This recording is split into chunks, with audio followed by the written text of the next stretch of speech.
ஸ்ரீஹி ஸ்ரீமதே ராமானுஜாய நமக. ஸ்ரீமத் வரவர முனையே நமக. ஸ்ரீ ஸ்ரீனிவாச மகாகுரவே நமக.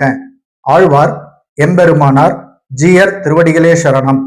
பக்தர்கள் அனைவருக்கும் நமஸ்காரம்.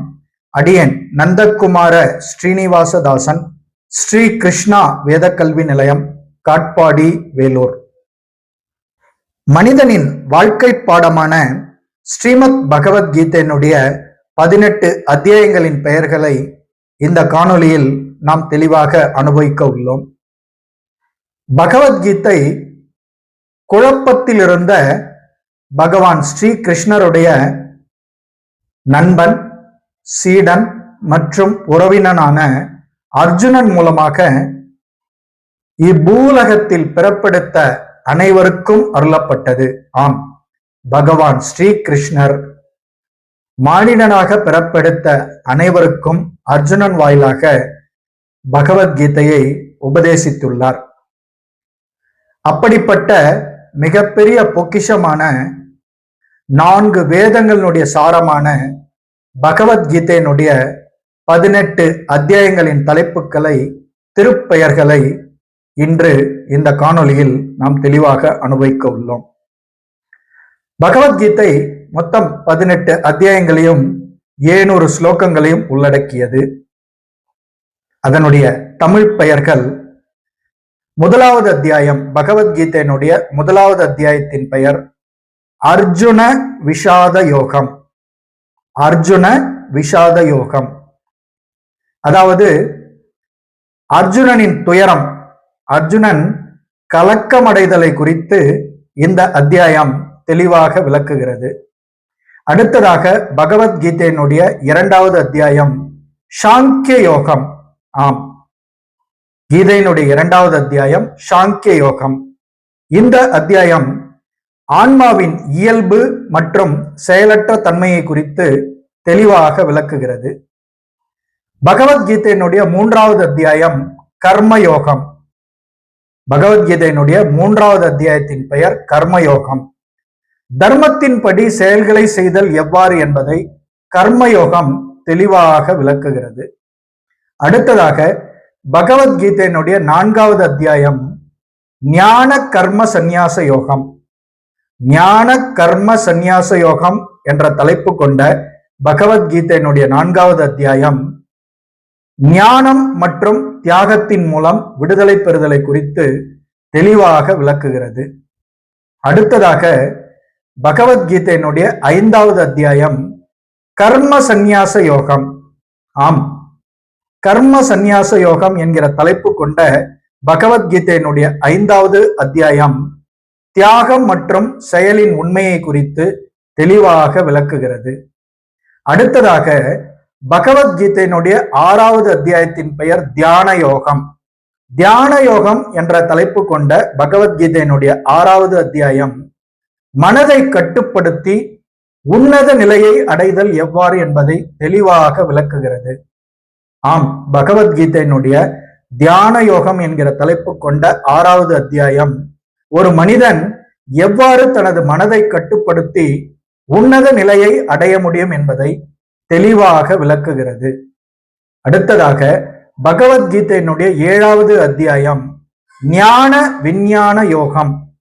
ஞான விஞ்ஞான யோகம் என்கிற தலைப்பு கொண்ட பகவத்கீதையினுடைய 7வது அத்தியாயம் ஞானத்தையும் விஞ்ஞானத்தையும் அறிதல் எவ்வாறு என்பதை தெளிவாக விளக்குகிறது.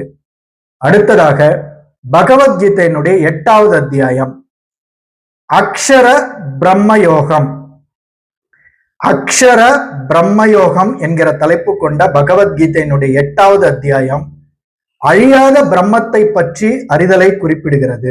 ஆம், அடுத்ததாக பகவத்கீதையினுடைய 9வது அத்தியாயம் ராஜவித்ய ராஜகுஹ்ய யோகம். ராஜவித்ய ராஜகுஹ்ய யோகம் என்கிற பகவத்கீதையினுடைய 9வது அத்தியாயம் ஞானத்தின் மிக உயர்ந்த ரகசியத்தை அறிதல் எவ்வாறு என்பதை குறிப்பிடுகிறது. அடுத்ததாக பகவத்கீதையினுடைய 10வது அத்தியாயமான விபூதி யோகம். விபூதி யோகம் என்கிற பெயர் கொண்ட பகவத்கீதையினுடைய 10வது அத்தியாயம் கடவுளின் தெய்வீக ஆற்றலை அறிதலை குறித்து தெளிவாக விளக்குகிறது. அடுத்ததாக பகவத்கீதையினுடைய 11வது அத்தியாயமான விஸ்வரூப யோகம், பகவத்கீதையினுடைய விஸ்வரூப யோகம் என்கிற 11வது அத்தியாயம் கடவுளின் உலகளாவிய வடிவத்தை தெளிவாக விளக்குகிறது. ஆம், பகவான் அர்ஜுனனுக்கு தன்னுடைய விஸ்வரூபத்தை எவ்வாறு காட்டி அருளினார் என்பதை இந்த அத்தியாயம் தெளிவாக விளக்குகிறது. அடுத்ததாக பகவத்கீதையினுடைய 12வது அத்தியாயம் பக்தி யோகம். பக்தி யோகம் என்கிற தலைப்பு கொண்ட பகவத்கீதையினுடைய 12வது அத்தியாயம் பக்தி மூலம் பகவானை அடைதல் எவ்வாறு என்பதை தெளிவாக விளக்குகிறது. அடுத்ததாக பகவத்கீதையினுடைய கஷேத்ரஜ்ஞ யோகம் என்கிற 13வது அத்தியாயம், பகவத்கீதையினுடைய கஷேத்ரஜ்ஞ யோகம் என்கிற 13ஆம் அத்தியாயம் உடலையும் ஆத்மாவையும் பிரித்தறிதல் எவ்வாறு என்பதை தெளிவாக விளக்குகிறது. அடுத்ததாக பகவத்கீதையினுடைய 14ஆம் அத்தியாயமான குணத்ரய விபாக யோகம், குணத்ரய விபாக யோகம் என்கிற பகவத்கீதையினுடைய 14வது அத்தியாயம் ஜட இயற்கையின் 3 குணங்களினுடைய இயல்பை தெளிவாக விளக்குகிறது. அடுத்ததாக பகவத்கீதையினுடைய புருஷோத்தம யோகம் என்கிற தலைப்பு கொண்ட 15வது அத்தியாயம், புருஷோத்தம யோகம் என்கிற தலைப்பு கொண்ட பகவத்கீதையின் 15வது அத்தியாயம் புருஷோத்தமத்தை, அதாவது உயர்ந்த ஆத்மாவை அறிதலை பற்றி தெளிவாக விளக்குகிறது.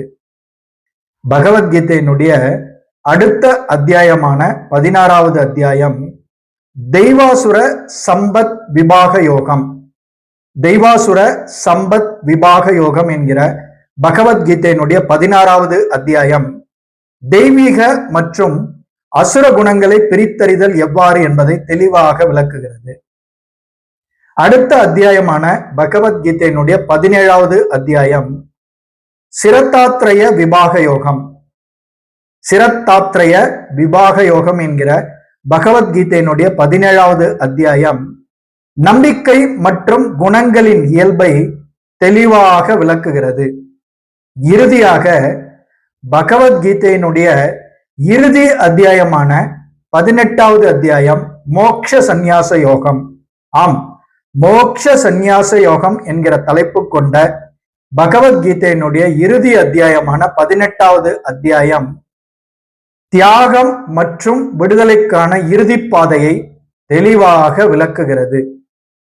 இவ்வாறு பகவத்கீதையினுடைய 18 அத்தியாயங்களும் அனைவருக்கும் மிக தெளிவாக கர்மயோகம், பக்தி யோகம், ஞான யோகம், கர்மயோகம், பக்தி யோகம், ஞான யோகம், இந்த மூன்றையும் மிக நுட்பங்களுடன் தெள்ளத் தெளிவாக விளக்கி இருக்கிறது. இதுவே பகவத்கீதையினுடைய மிகப்பெரிய ரகசியம், கூற்று, அனைவரும் அறிய வேண்டிய உண்மை.